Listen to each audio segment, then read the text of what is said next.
to Uncanny X-Minutes. I'm producer James. And I'm Sasha. And we have a special guest today. Hi, that's me. I'm the special guest. I'm Mike. I'm great at intros. You might know Mike from our other podcast, Pop Culture Roll Call, where he gets to do the intros and doesn't know what to do otherwise. Yeah, I don't like not having this power, and I feel like I'm cheating on someone. That's fair. But it's us who've I'm been cheating on you. And we Oh, brought you in so finally. so Colin's the only one not... Brian and Colin aren't cheating. Brian's already been on it. Oh, so Colin's just the one not cheating. So he's cheating by not cheating. No, we asked him. He didn't want to. He doesn't want to cheat?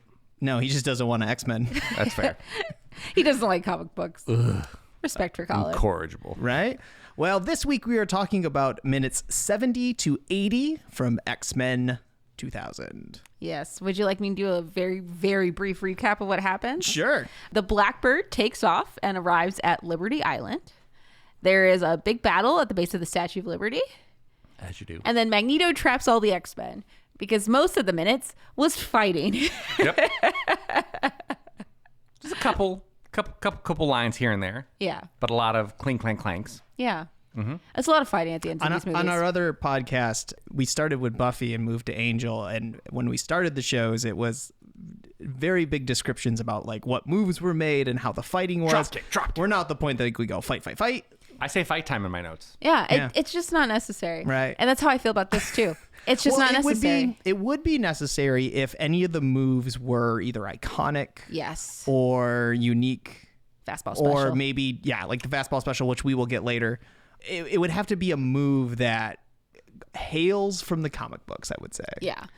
I will say there is a move Mystique does that I will never not remember. And it is I think she grabs his arms and then slides through. Like it's a weird kind of sliding through the other side of him and then back kicking him. Yeah. I will never not remember that move. There's cool moves. We discussed in the Mystique episode that we've previously done that that isn't her comic book fighting style. No, she's much more just Guns. gunny. Yeah. It's cool, but it's just not comic accurate. Acrobatic. Yeah. Yeah. I feel like Toad, yes. Yeah. Toad, the tongue and everything, Yeah. that tracks. That did work. The comic book, Toad is very tongue heavy in the comic books too. I'm just being honest. Very tongue forward. Yeah, very much. Very tongue positive. Yeah. Speaking of Toad, that's why we brought you here today. Yeah. There's many villains I like, and I feel like I always know Toad, but I don't know enough about Toad, and that feels like Toad disrespect. It's not. So, and we'll explain why. Question: how much of Toad did you read? Because you are a Spider-Man man. Yes, I'm a Spider-Man man. Yeah, I'm a Spider-Man man. As far as growing up, Toad, which is the worst sounding sitcom name, not a lot that at least Toad is the forerunner of anything going on. He's always an also there. Yes. I think the only Toad heavy thing I have ever read was that run of Wolverine and the X-Men. Where he's the janitor. Where he's the janitor. I'm how did it take this long for Toad to kind of, I don't want to say matter, but play a part? I find this really interesting because did you know that there was a Spider-Man crossover in Wolverine and X-Men and Toad is briefly in it? It's called Spider-Man and the X-Men. Why do I not remember this? It's a 6-ish something. It's a pretty short series. I'm pretty sure it's 6 issues. Very brief miniseries. It's after spoiler alerts for everything we ever talk about. Wolverine dies. And which time? One of the times. One of the times. Wolverine dies, and this is Spider-Man had gotten a note from him to come to the school to kind of teach these students who weren't being his front is oh, their needs aren't being met, but basically to sniff out a spy among the student body. Spidey sense it? Yeah, but really what the story is about when you read it is really sweet. It's about these mutant kids who feel like the world is against them and will never accept them, and they've got to kind of look out for their own. And he's trying to teach them that you can't, with your power, you have to have responsibility for everybody else around you also. It's a really sweet 6-issue run, and I think you should read it if you haven't. Oh, how come every time some team loses a member to death, Spidey's just I'm there, guys? He's the floater. Yeah, very much. Yeah. Toad also was on a team called the Misfits with Spider-Kid. That's right. And Frogman was in Was that the other member?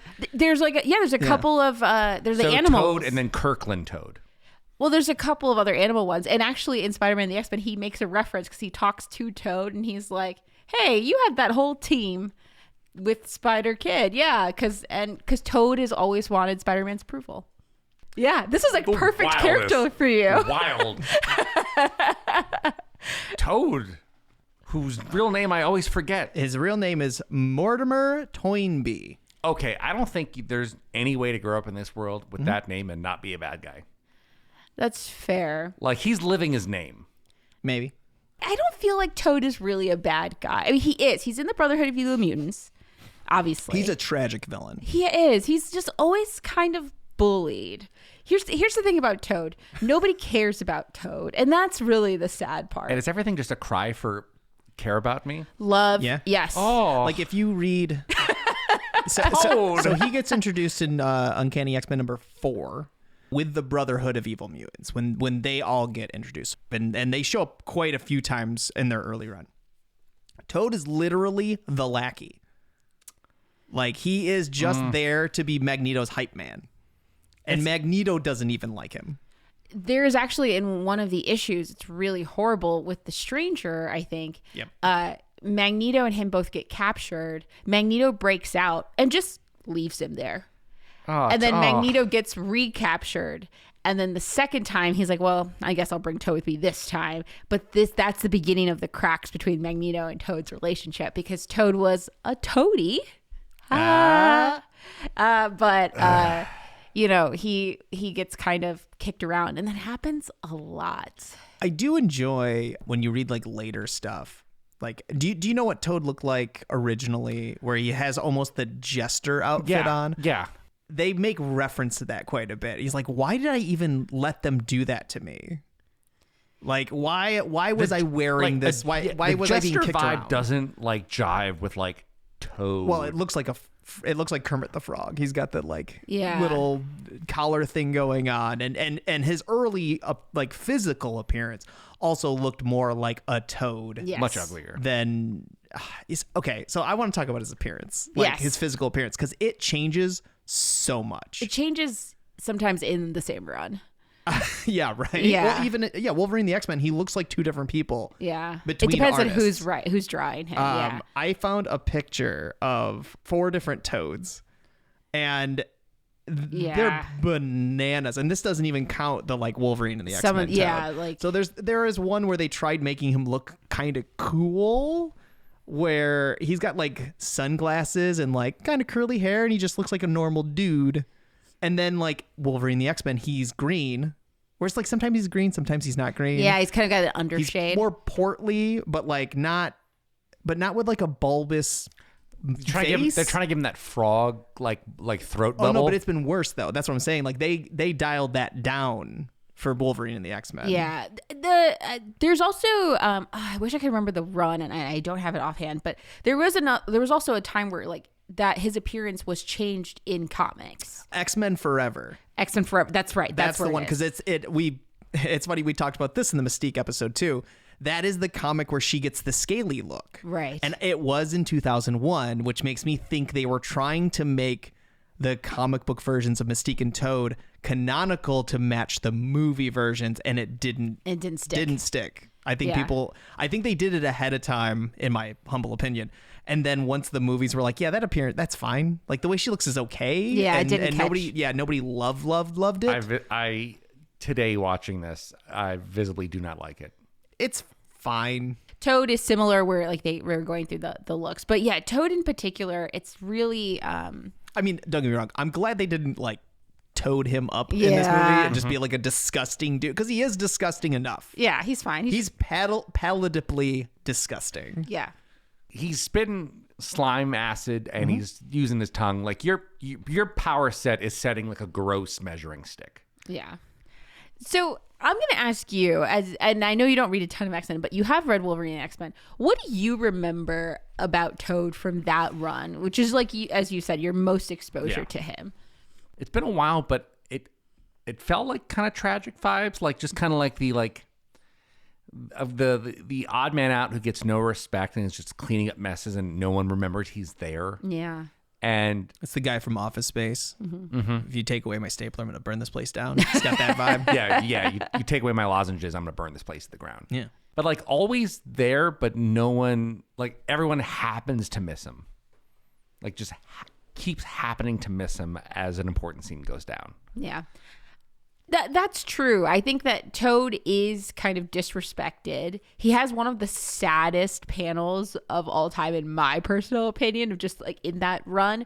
There's a point within Wolverine and the X-Men where like there's a defection to Cade Kilgrade's school, which is like the Hellfire Academy. Yeah. So the Hellfire Club, which we've talked about before, goes through members a lot. Like who's running it? It's the White Queen, the White King, the Black King, the Black Queen. Like there's always 4 people that are always running it. In this particular iteration that's happening during Wolverine and the X-Men, it's 4 children, but not just 4 children, 4 children that are all like children of like they have a lot of money and power. Yeah, the previous. Yeah. Don't forget the Red Queen and the Red King. Oh, that's, sometimes. Yeah.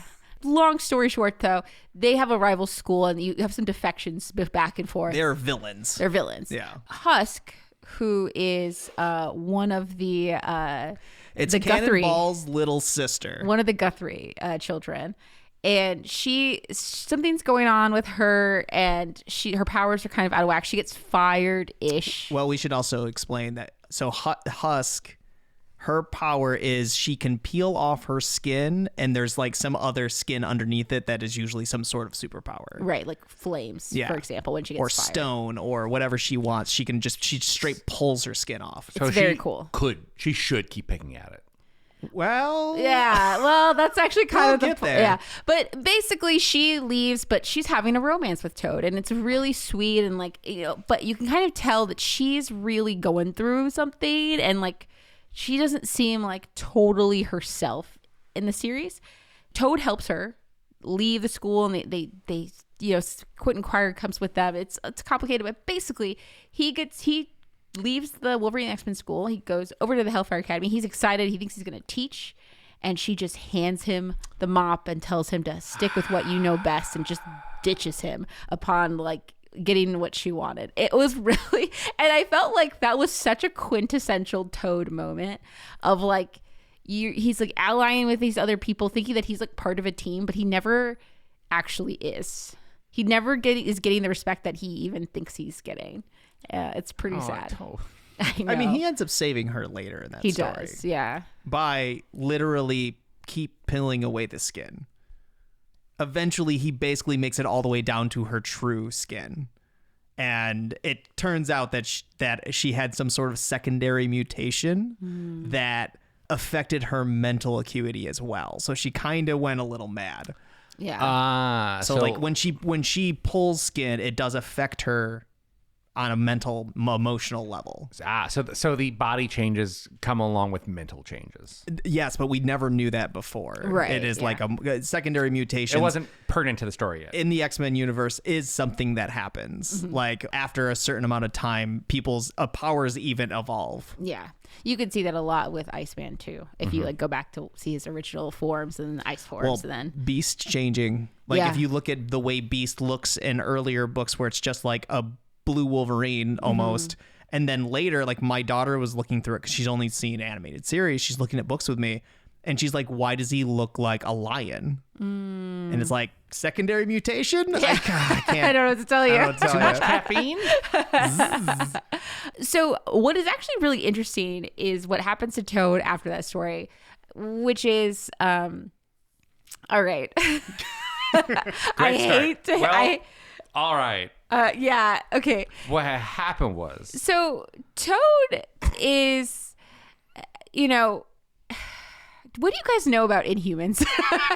All right. I'll give you the rundown on Inhumans. So Inhumans are a Kree experiment. So the Kree are aliens who came to Earth, messed with humans, and there's like almost like low-key mutants. They're like Kirkland mutants. They are mutants until they're activated by the Terrigen Mist. So with mutants, you get your power activates upon basically puberty, sometimes at birth. And funny story enough, Toad is one of those at birth mutants. Yes. He looked like a toad when he was born. Nightcrawler and that started his sad, sad story. Yeah, that's not fair. No, Nightcrawler's the same way. He was born blue. Yeah, like can you give someone like a good 15-year run and then That make usually it difficult? ends up being the case. Like 12, 13, Yeah. you know, you've lived a good chunk, enough of your life, you know how the world works at least. Anyway, so in humans, when they come into contact with a Terrigen Mist, they get enveloped by a pod, and when they come out, they have powers. Essentially, everything's fine until they get like the first contact high. But what you were saying about it being like off-brand mutants, you're not wrong. Like there's runs in the comics where you could tell Marvel didn't have the rights to the X-Men for the movies and didn't want to keep putting basically free advertising dollars for the movies. So they started putting more Inhumans in play and trying to get everyone to like the Inhumans, but they just aren't. It's not just a mutant Inhuman thing. It is the characters. Like the X-Men are just beloved, and you can't just swap them for Inhumans and be like, but Medusa. It's like, I don't care about Medusa. I also think making the Inhumans in monarchy was just never a good way to go in the first place. Because it's more community for X-Men. It's found family, not like royal family. Right, exactly. The X-Men are too good to try and like dole off a lesser version. Well, let me tell you. So Inhumans versus the X-Men, which is the culmination of what you guys are talking about, which is like it begins to take you down the road of kind of getting rid of the X-Men. And isn't that every big X-Men event? We're on the road to get rid of the X-Men.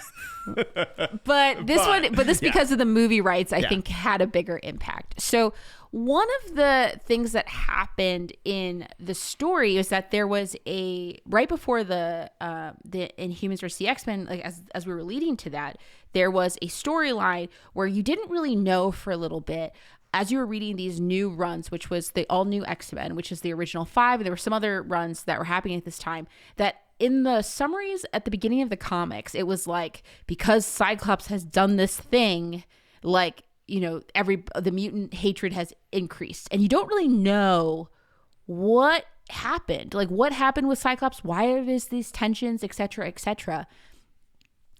And they kind of leave it a mystery because there's a little mini-series that is a prequel to it called The Death of X. And what happens in that series we'll get to in a second because it's kind of relevant, but the important part is during these like prequel times there's a really intense storyline with Toad. And Toad it's like he kidnaps the Scott Summers that has been taken from the past to the future. So quote unquote 1960s Scott Summers. Exactly. Slim Summers gets brought to the present. Right. And so for a couple issues, there's this kind of the discovery of the kids are kind of researching why they would kidnap Scott Summers. What they find out is that Toad had a YouTube channel where I knew you guys would love this, so I had to bring it up. Of course. I actually haven't read this, so I'm on pins and needles. I would never have brought up the Inhumans unless I absolutely had to, and I absolutely had to.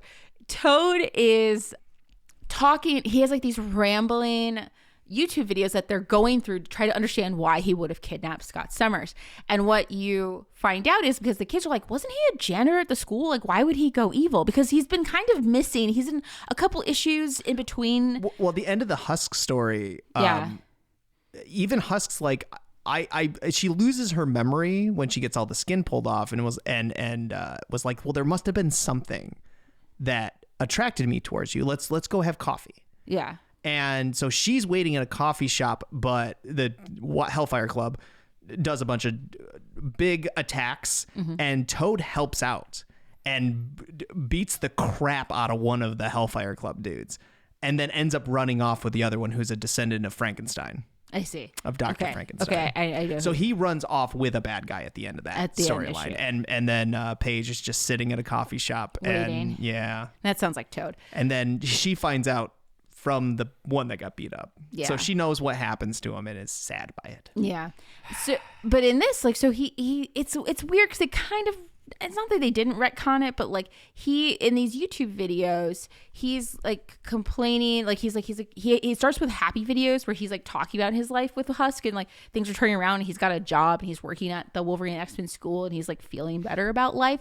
And then it starts to like have these videos where it's like him surrounded like by like booze bottles and things like that, and he's kind of like doing a lot of drinking and he's just clearly getting worse. And as he's going through these, he's getting more and more kind of aggravated and doesn't seem like he's 100% in touch. And he starts blaming like Scott Summers and the X-Men for what he did, which at this point in time, nobody really knows what that is because the prequel hasn't come out yet. So what you find out is that he's kidnapping Scott Summers because he's blaming that the fact that Scott Summers made this timeline the way it is. And if he kills the younger version of Scott Summers, then he will fix the timeline. Everything will go back. He tries to kill Scott Summers. He thinks he does. It happens in the catacombs of Paris. It's actually it's actually really cool. It's like he's got him in the catacombs and he's like tied up and there's skulls everywhere and he like breaks a bottle and he's like beating Scott Summers. And then when Scott Summers, he's like crawling through the catacombs and he hits a dead end because he can't open his eyes because he took his visor. And so he's hitting and you can see there's like a trail of blood that Toad follows. And then he just like pours the liquor and then lights the whole thing on fire. Okay. It's super interesting, but you're also kind of sad because like you can tell that like Toad is kind of falling apart between where he was with Husk before and now, and realizing that like this timeline is not where he wanted to be, and mutants are being insanely persecuted at this point, more so than usual, which is already pretty standard for this book. It's a wave, like right. There's up and downs, and this is a particular peak. Yeah, basically, at the end of the day, Scott Summers gets out, he survives, but Toad kind of escapes at the moment because he thinks he's killed Scott Summers, and then he realizes that nothing has changed. And I felt like that was a really good story of Toad, where he's like constantly trying to change things and constantly failing at them. Oh, a Toad. Yeah, no, he's a sad dude.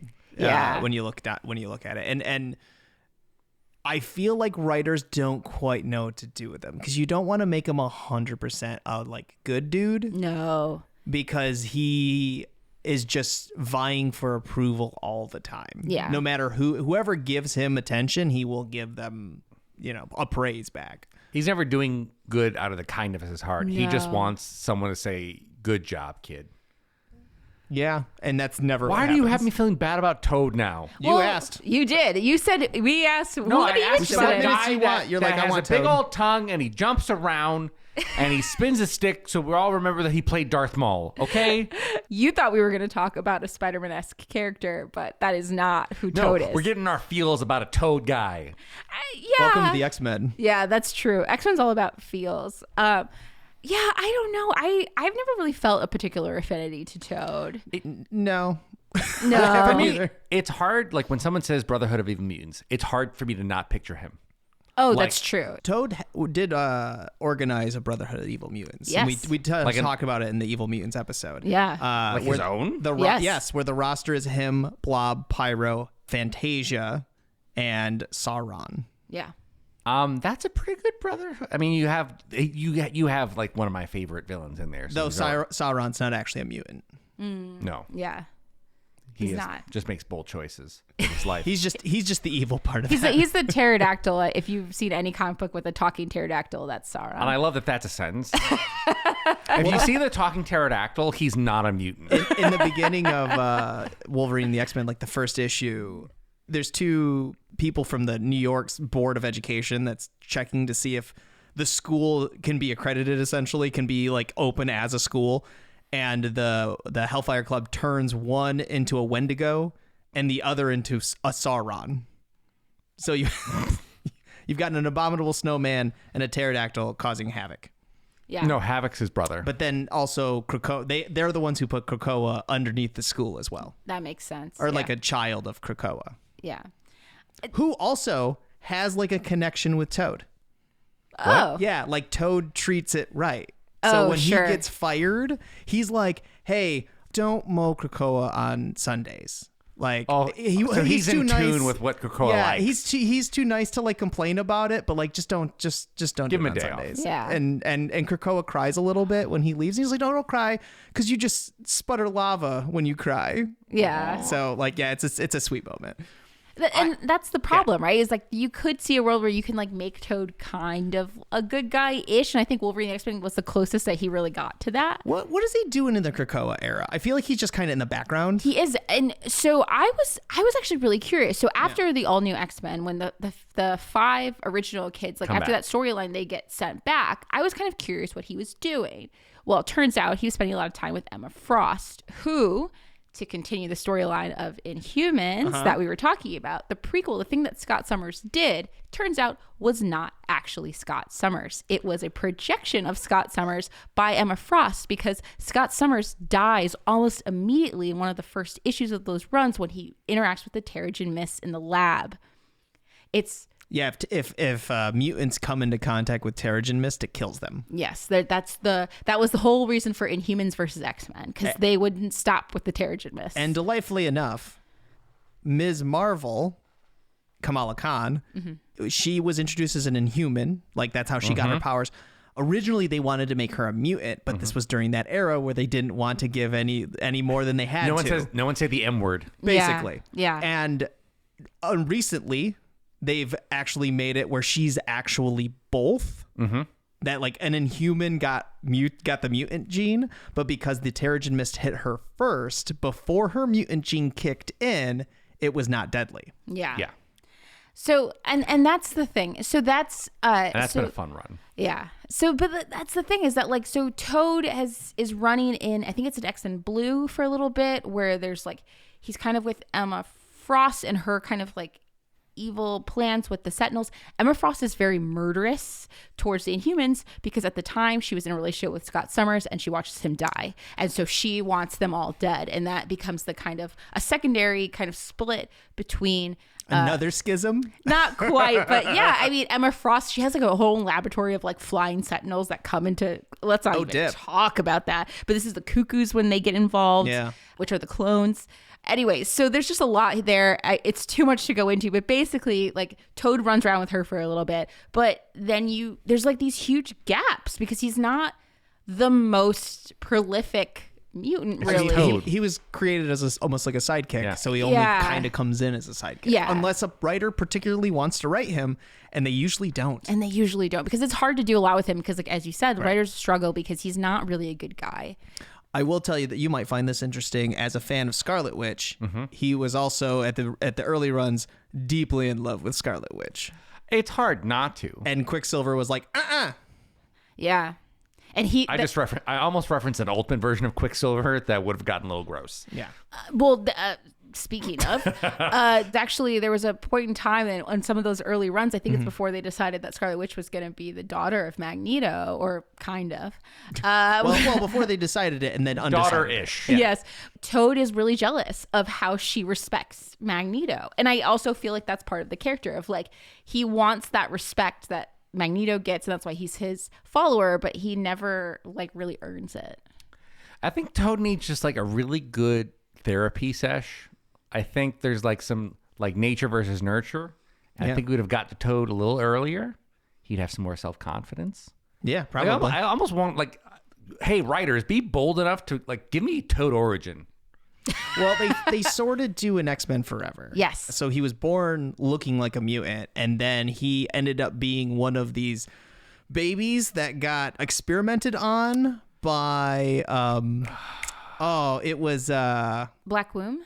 it was the Black Womb, but who's it's Kane Marco's dad. So Yes. Juggernaut's dad experimented on Toad as a baby. That whole family's trash.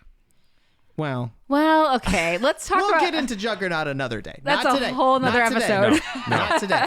We're going to stop that one. Yeah, I think actually we're just about wrapped up. Jeez. So do you have any last minute questions or comments on Toad? I don't want to defend him because he is a bad guy, but I feel like we need a little, like a 1% justice for Toad. Someone give Depends him what run you're reading. Yeah, someone let him be a hero. Read the Spider-Man issues. Yeah. But yeah, I have more of affinity for this sad man than I did before. Yeah. I'm gonna read that run. Let me talk to me about it. I'm happy to. I read it too. But yeah, thanks for having me. Yeah, thanks for coming. And that about wraps it up for us. So I'm producer James. And I'm Sasha. And I'm Mike. And we'll see you in the next 10.